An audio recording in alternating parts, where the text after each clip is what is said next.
4 பக்கமும் நல்லா லாக் ஆகிட்டேன், இதுக்கப்புறம் நான் என்ன பண்ணுறதுன்னு தெரியல அப்படின்னு சொல்லி நீங்கள் யோசிச்சுட்டு இருந்தீங்கன்னா, பைபிளில் இதே மாதிரி எல்லா சைடும் லாக் ஆன 4 பக்கமும் லாக் ஆகி நடுவில் மாட்டிக்கிட்ட ஒரு குரூப் ஆஃப் பீப்புளை நம்ம பார்க்க போகிறோம். அவங்க எப்படி அவங்களுக்கான வழி கிடச்சிச்சு அப்படின்னு பார்க்க போகிறோம். வேறு யாரும் இல்லை, இஸ்ரவேல் ஜனங்கள் 430 வருஷம் அடிமைத்தனத்துக்கு அப்புறம் அவங்கள தேவன் வந்து அவங்கள வெளியே கொண்டு வராரு.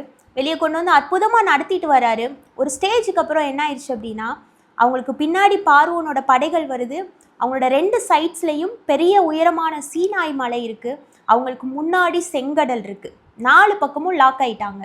அப்போது பார்வோன் சொல்கிறாரு, வனாந்திரம் இவர்களை அடைத்து போட்டது அப்படின்னு. இனி அவ்வளோதான், இனி வந்து நல்லா மாட்டிக்கிட்ட, இனி உனக்கு வேறு வழியே இல்லை அப்படின்ற மாதிரி பார்வோன் வந்து ஒரு ஸ்டேட்மெண்ட் அந்த இடத்துல சொல்கிறத பார்க்குறோம். அப்போ இவர்கள் எல்லாம் வந்து என்ன பண்ணுறதுன்னு தெரியாமல் அவ்வளோதான், நம்ம சாவுடைய ஒரு நுனிக்கு வந்துட்டோம், எட்ஜுக்கு வந்துட்டோம் அப்படின்னு நினைக்கிற அந்த நேரத்தில் தான் தேவன் அவர்களுக்கு ஒரு புதிய ஒரு வழியை காட்டுறார். என்ன வழி அப்படின்னா, அந்த செங்கடலை 2ஆக பிளக்கிறாரு.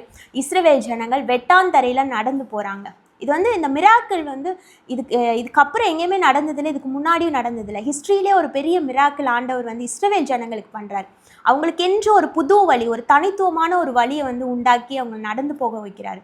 இதே மாதிரி நம்ம லாக் ஆகிட்டோம் அப்படின்னு நம்ம நினச்சிட்டு இருப்போம். நான் லைஃபோட எட்ஜுக்கு வந்துட்டேன், எனக்கு பின்னாடி என்னை வந்து பார்வோன் படை, அதாவது எனக்கு பின்னாடி வியாதி, கடன், இப்படின்னு பல விஷயங்கள், தரித்திரங்கள் என்னை இதெல்லாம் ஃபாலோ பண்ணிகிட்டு இருக்கு, எனக்கு முன்னாடி செங்கடல், நான் என்ன பண்ணேன் அப்படின்னு நீங்கள் குழம்பிட்டு இருந்தீங்கன்னா, உங்களுக்கான ஒரு நியூ வே, ஒரு புதிய வழியை ஆண்டவர் வச்சிருக்கிறாரு. அப்போது இந்த பின்னாடி வந்துட்டு இருக்க பார்வோனோட படைக்கு என்ன முடிவுனா, யாத்ராகமம் 14வது அதிகாரம் 28வது வசனத்தில் வாசிக்க முடியும்.